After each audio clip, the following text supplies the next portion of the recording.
This is Dharma Drops with your host, Rebecca Warfield. This podcast is a little bit about yoga, a little bit about life, and a little bit about whatever. And just as a warning, this podcast is unscripted, so that means I might regret a few things that I say. But hey, maybe I'll say some pretty awesome stuff too. Remember, these are musings, not truths. Buckle up, giddy up, because here we go.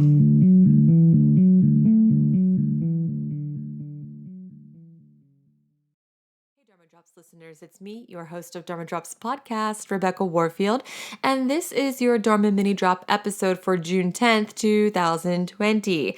Now look, I have started this episode over about 5,000 times because I'm trying to find the best way to articulate all that it is that I want to say. So here's a disclaimer. If you have not listened to the podcast before, nothing is scripted, so I don't know what the fuck I'm going to say. So let's just go ahead and get that out there. I mean, I kind of have an idea of what I'm going to say, and everything that I say, really does come from the heart, but how it's going to happen, what's about to transpire over the next 15 to 20 minutes or so, who the fuck knows? But in any case, I did not put out any content last week. I did not release any episodes, and I did not put out any blogs. And what's kind of funny about that is the week before last, I actually made this big spiel about how I've never missed a Dharma Drops episode. We've never gone 1 week without any. And as I was saying that, I felt like I shouldn't be saying this. You never know when you're not going to be able to come out with an episode for some reason. And I'll be damned, that happened. So last week, of course, content creators and people all over the world took a moment to step back on social media and to step back from their platforms to make some space for voices that really need to be heard, in particular, voices from the Black community. So it's been an interesting week, to say the least, to see what's been happening on social media and through digital content. But we are back, and we are back on schedule, but I have rearranged a lot of the podcasts that are coming up. So just stay tuned for what's coming up, because I'm still trying to figure out the best place for podcasts and, really giving relevant information for the things that are happening in the world, particularly as the world now navigates these conversations about racism, anti-racism, police brutality, and so on and beyond after the George Floyd murder in Minneapolis. So how Dharma Drops is going to move forward from here, we're just going to go with the flow as we do as yogis and do the best that we can. But in any case, I'm happy to be back, and I'm happy to be sharing conversation with you. So before we get into today's mini drop content, just a few announcements happening around Dharma Drops. Not much to talk about, to be honest with you, since last week, not only did I really take time off from putting the podcast out and the blogs, I basically stepped away from the business for about a week.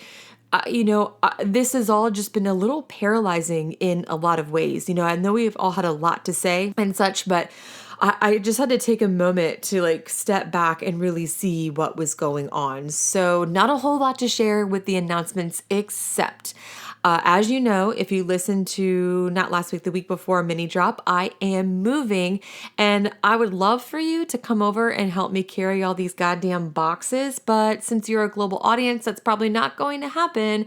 So you can help me move by cleaning out my inventory. The Dharma Drops shop is having a pretty big sale, the biggest of the business so far, with 40% off select items, and things are selling out really fast. So if there are things that you are interested in, such as essential oils, journals, the menstrual calendar journal, there's one in there, some books, all kinds of things. Oh, oracle cards, that stuff, select items, of course, are 40% off right now in the shop. So you can head to dharmadropspodcast.com and shop your little heart away, and I will send it to you. If you're in Wilmington, I can do free local delivery. If you're outside of Wilmington, North Carolina, I can ship it to you as quickly as I can. Also, the Dharma Drops Yoga on Demand site has a whole set of classes. So during the month of June, I have been putting out workshops that go over the basic postures of sun salutations. And what I'm really excited about with this is it's not just sun salutations for any Yogi Joe Schmo or Jane Schmo out there who stands on his or her yoga mat doing yoga. There are options for everyone. So you can be a Joe Schmo or a Jane Schmo in a chair, at a wall, using props, because there are options for you in these classes. So basically, we move through all the postures, looking at it standing in the center of the room, seated in a chair, and using a wall, and then adding in props to help make it accessible for all bodies. Plus, I just recorded the part of the workshop today with transitions. We talk about how to transition from the back of the mat to the front of the mat, in particular, if there's abundance in the front of the body, or if there's some sort of limitation, maybe that you can't step your foot forward due to injury or something like that. So I'm pretty excited about it, and I'm really happy to be offering yoga classes for all bodies. And you can try all of this for free for 7 days in the Dharma Drops Yoga On Demand studio. Just head to dharmadropspodcast.com and hover over virtual studio, and you'll see the link for it there. You can try it free for 7 days and learn some sun salutations and take all the other classes too for 7 days. So actually, that's about it though for the Dharma Drops announcements. And today, I really want to talk a little bit about activism. And I don't even exactly know what I want to say about this yet, to be really honest with you. When I think about activism and what's been going on, there's been so much said. And it's good. Our voices are good and things need to be said. But, as I've been trying to figure out how to navigate all of this in my own life and through my own business, what I really keep coming back to is the story of myself as an activist and where I've come along this journey and where I'm headed as an activist. So I thought that today I would just share with you sort of the story of my own activism. And I do want to note a couple of things before I get into this. I don't even know if it's a story, just this, I guess that's what it is, my story of, me as an activist. One, I do want to note that right now, of course, in the world, we are talking about activism in terms of race. And my history of activism is actually in feminism, which I do want to underscore. They are different things, right? They intersect, intersectional feminism is a real thing, but me as a feminist activist is not the same thing necessarily as someone who is an activist for equality in terms of race, or maybe people who are working in terms of activism for, I don't know, whatever, environmentalism. The way we handle these things is different based upon what we're activists for. So that's the first thing that I want to note. The second thing is, I do want to note that there are a lot of different ways to be an activist. And I don't want you to feel listening to this podcast episode or even just scrolling through social media that this one way to be an activist is the way that you have to do it. It's like the yoga practice, right? There are ways for everyone to participate in this that meet our needs, that meet us where we are, and then allow us to really do the work, which is kind of key, doing the work. But that doesn't mean the way that I'm an activist has to be the way that you are an activist. So with that in mind, I just want you to remember you don't have to do things the way everyone else is, and you don't have to do things the way that I'm saying. So your form of activism, as long as it's skillful and active, because it's activism, is okay. And as long as it evolves as you continue to learn more and grow in your activist practices. But in any case, I guess that's my disclaimer, about activism before we get going. But, I haven't really always been an activist. If we're talking about things like privilege, I'm about as privileged as they come. I'm white, for fuck's sake. My name is Becky. It's like this stereotype over here. But I was born into an affluent family. My father's a radiologist. I was able to go through undergrad and grad school without a single cent of debt. So if we're talking about privilege, just about at every level, I have experienced privilege. So I wasn't really I didn't grow up in a family that was super really paying attention to activist causes or to social causes because there wasn't much of a need.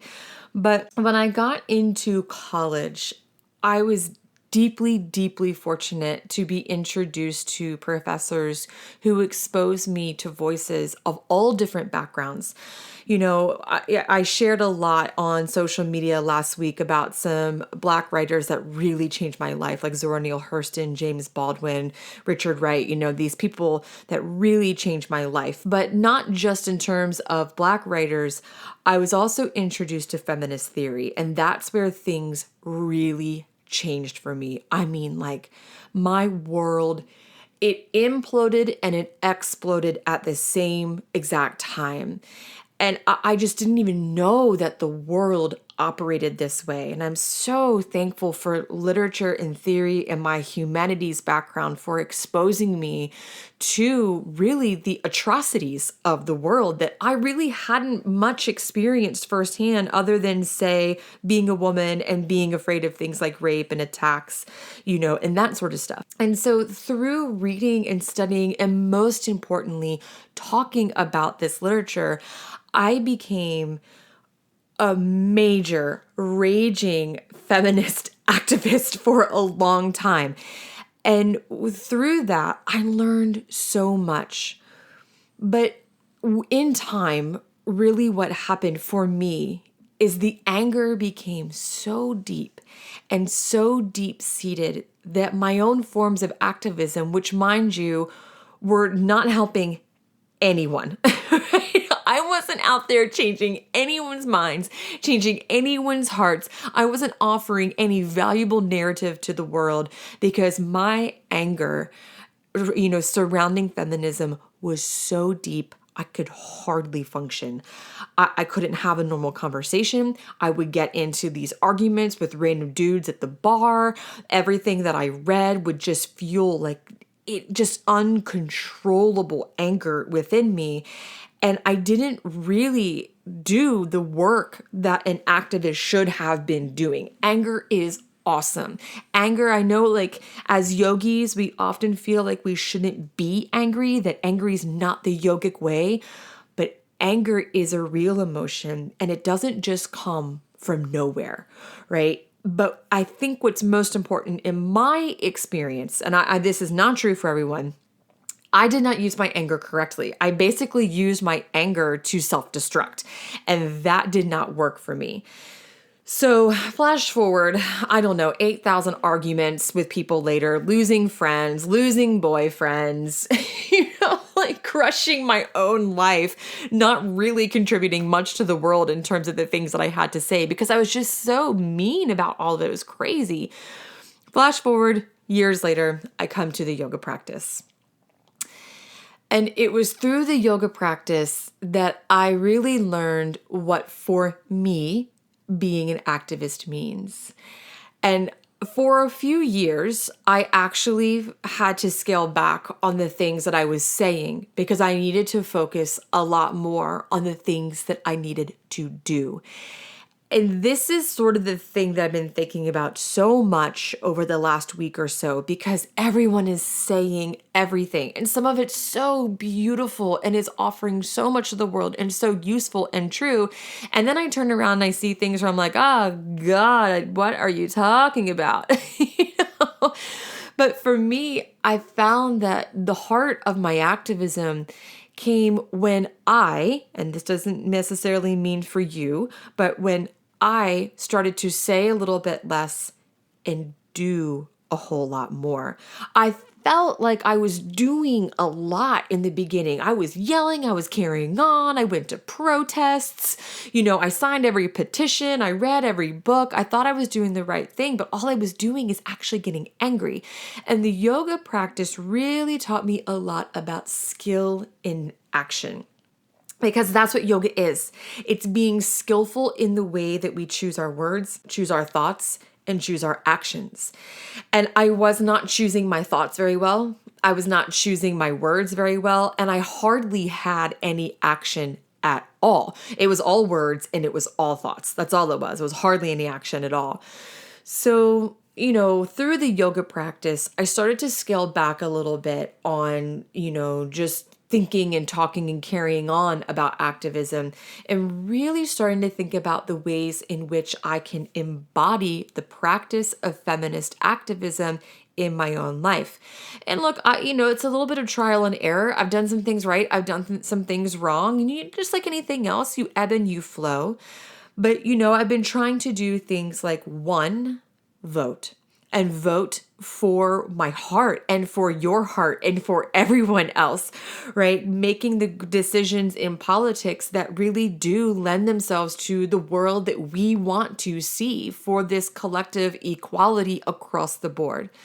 So, getting a little more engaged in terms of politics. Not that I was disengaged from politics in the beginning. That was actually one thing I did do. And I have always been, I believe, very good at doing is voting for others, not just myself. But, making sure that I do vote. Putting my money where my mouth is, supporting other women in business, supporting businesses that I know treat women well, really thinking about, okay, if I spend my money, is it going to causes that I believe in? But then there's also, of course, that, I don't know what the word I'm looking for is, I guess like the metaphorical way of putting your money where your mouth is. And are you really doing things that uplift what you believe in? So making sure that when I teach yoga, that it's uplifting the feminine community and that it's honoring the feminine parts of the practice. Putting my money where my mouth is by listening to female podcasters and sharing their content, and putting my money where my mouth is by sticking up for women and not judging other women based upon their decisions, and putting my money where my mouth is by watching the things that I say about other women. Because, at the same time, you can be a feminist and want to do all the right things in the world for women, but are you treating other women well? Because I'll be honest with you, in my most active days, I was really hard on women who were, say, housewives and mothers. I did not support them in the ways that I should have and the ways that I would now that I'm sort of rethinking the way that I portray myself as an activist for this cause. So, of course, there's this literal way then of putting your money where your mouth is. And then there's the metaphorical or figurative is the word I'm looking for, the figurative way of putting your money where your mouth is. And, I can't really tell you how yoga taught this to me, but one thing that the yoga practice did teach me as I was trying to figure out how to be an activist in this new way is the public versus the private. And now academic discourse often talks about the public sphere versus the private sphere. And there is a time and a place, and most times and most places are a good time for activism, publicly for sure. But the private part of activism is really important. And for me, moving my activism from a really public, vocal platform to something deeply private and personal really changed the way that I think about myself as an activist. It's not to say that I won't go out on the streets again. I was at the Women's March. I did not go to any of the protests right now because of the coronavirus, and I'm asthmatic. But I believe in these sorts of things. But when everyone goes home and the protests are over, all that's left is just you. And so the big question to answer is, how can we be activists privately when we're not in a protest? How can we sustain activism in our day-to-day personal lives? And for me, it became this private way. And by private, I don't mean secret. I just mean just me doing my thing, living through the lens of all that I believe. I don't know how the yoga practice brought that to me. And maybe some of you listening are like, oh, because yoga teaches this. If you know what it is in yoga that really brought that forth, please let me know. But for me, it just arrived through the day in, the day out in the work of yoga. I started to realize that to sustain this activism and to really be true in activism, it had to become a private part of my life every single day. But it's also about showing up every fucking day. So yes, it ebbs and flows. And some days I am more skillful in activism than others. And some days I am less skillful. And some days I do more. And some days I do less. But it's showing up with all of this intention in my heart every single day. Activism, as my mentor Tiffany Gilbert at UNCW said, we were talking about in the context of the protests that have been going on. Activism, it's not an accessory. It's not a little pair of Lululemons that make your ass look cute that you get to wear for a little bit until they're too stretched out and a little too worn out to wear.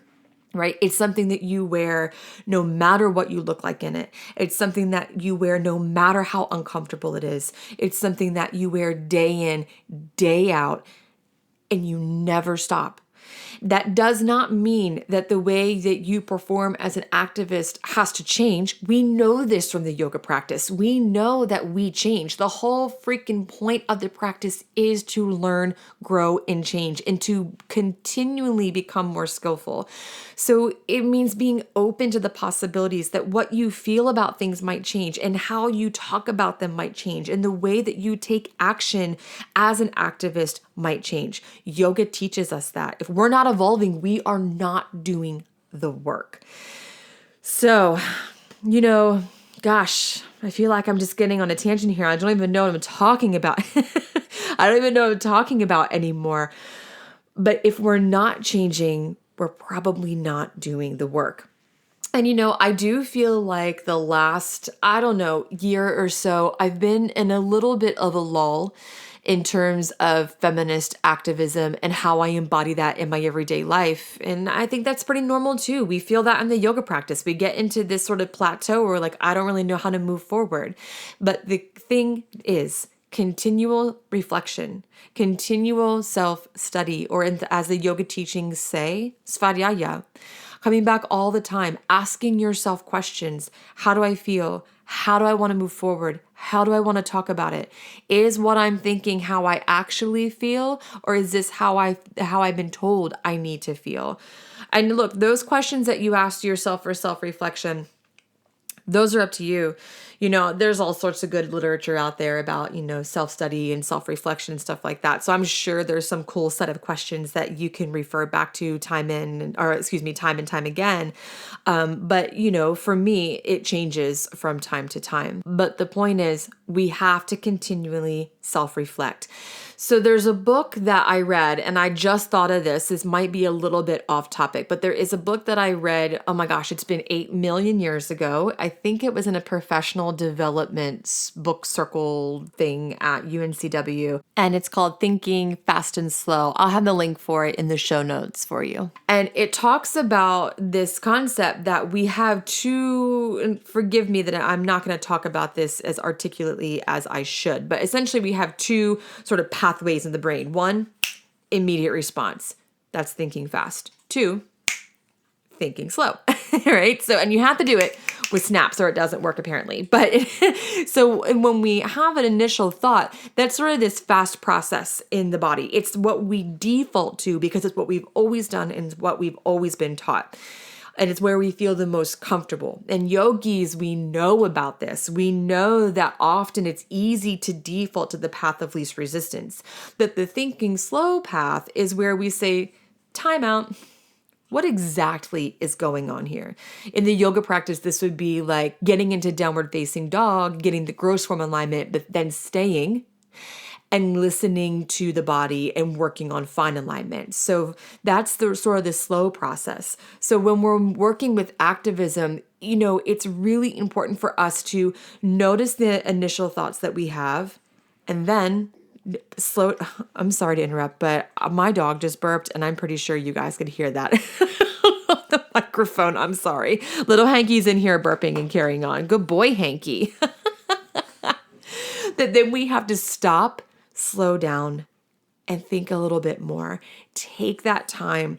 Are we being skillful in the actions that we take?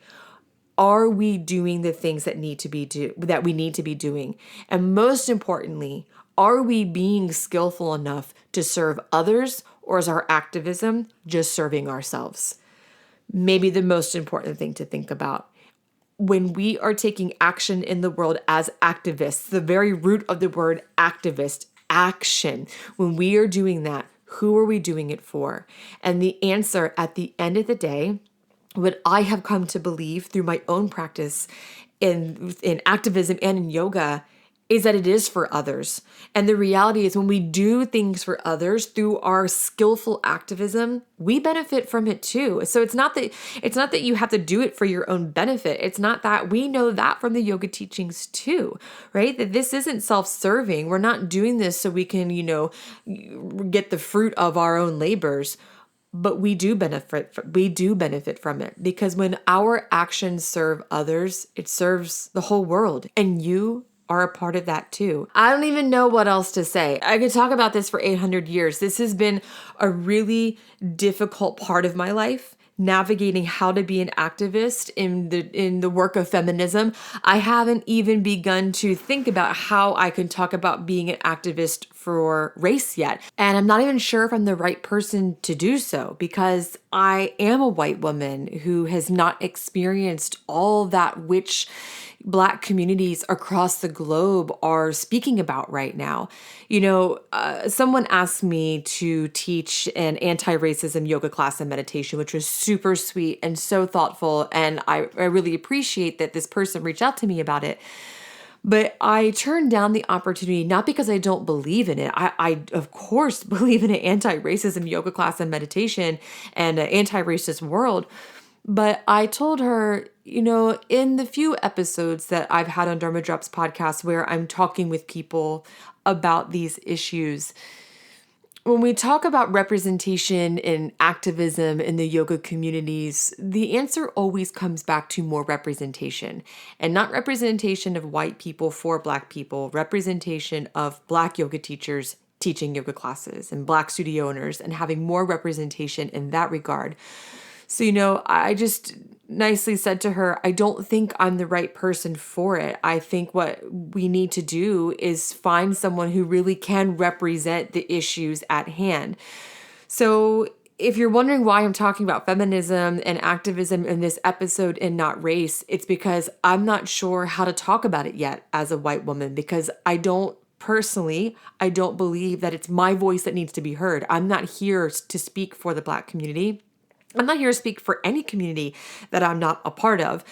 I'm really here to, in terms of this podcast, to hold conversation with people who really can bring that representation. And that's just not me.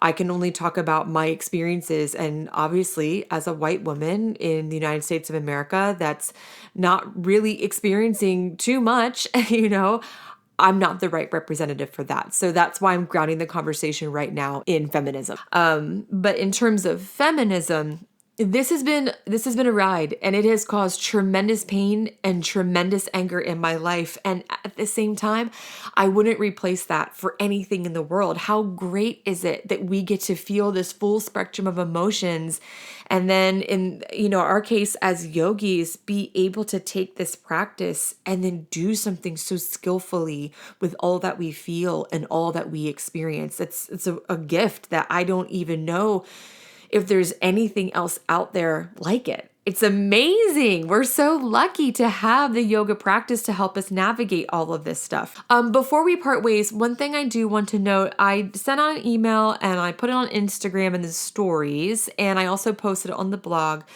A response to all that's been happening in the last week. I guess it's been over a week now. I feel like time has stopped, to be honest with you. But really, since George Floyd's murder and since the protests, I did post a response about Dharma Drops. And I do want to note that, Dharma Drops, I have always had the intention with Dharma Drops to make space. When I say make space, I don't even mean like, oh, hey, I have this thing that I get to offer you, right? I don't want it to feel like this elevated thing, but just to have this platform that's open for anyone to share ideas and conversation. And in particular, what I've always been hoping for is diverse communities and diverse conversations. And we have had some in the past, but I do want you to know that the goal is to have more conversation from diverse teachers, from yogis, teachers, artists. God, if you listen to Dharma Drops, conversations about whatever we want to talk about, yoga, life, and whatever, friends. So the goal is to have more of those conversations. It's always been the goal, and it always will be the goal. I do think Dharma Drops could do a better job of it. I had felt really nervous about asking people about that because I don't know the right way to approach it all the time. But, we are at a point in our time in history and in this very moment where we just have to have the conversations. If you or anyone you know might be interested in joining, please just shoot me an email at rebecca@rebeccawarfield.com. We can get the dialogue going, and hopefully we can start sharing more important conversations within the context of yoga, wellness, life, whatever, with people from all backgrounds, all races, all sizes, and hopefully do what Dharma Drops has always wanted to be doing, to let go of the one-size-fits-all version of yoga and really just celebrate and share in each other's differences. Okay, my friends, I don't even know what else to say. It's been a heavy week. It's been a heavy time. I hope you are well. I hope that you are taking some time for yourself, and I hope that you are also being skillful in all that you think, say, and do. Until we meet again next time, my friends. Bye.